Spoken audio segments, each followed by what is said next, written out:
तर शेतकरी मित्रांनो नमस्कार. आज आपल्या महाराष्ट्रामध्ये सरासरी कापूस पिकाची लागवड झालेली आहे.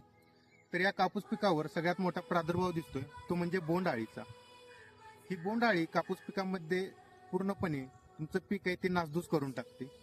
तर यावर जर कंट्रोल करायचं असेल तर आपण दोन पद्धतीने करू शकतो. एक प्रिव्हेंटिव्ह आणि दुसरं म्हणजे क्युरेटिव्ह. प्रिव्हेंटिव्ह म्हणजे येण्याआधी जर आपल्याला वापरायचं असेल सरासरी 45 ते 55 दिवस या दिवशी तुम्ही मार्केटमध्ये अवेलेबल असलेलं नीम ऑइल हे वापरू शकता. आणि जर क्युरेटिव्ह म्हणजेच आल्यानंतर म्हणजे सरासरी 60 ते 65 ते 70 दिवस या कालावधीमध्ये जी माशी आहे म्हणजे पतंग अवस्थेत ही तुमच्या प्लॉटवर अटॅक करते आणि ही माशी नंतर अंडी घालून नंतर आळ्या अवस्थेमध्ये जाते.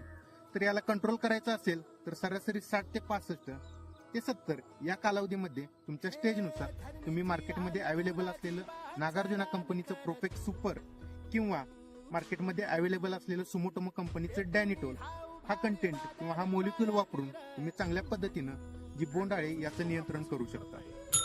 तर अशा नवनवीन माहितीसाठी आपल्या फार्मर्स गुरु या पेजला फॉलो करा व यूट्यूबला सबस्क्राईब करा व लाईक करा.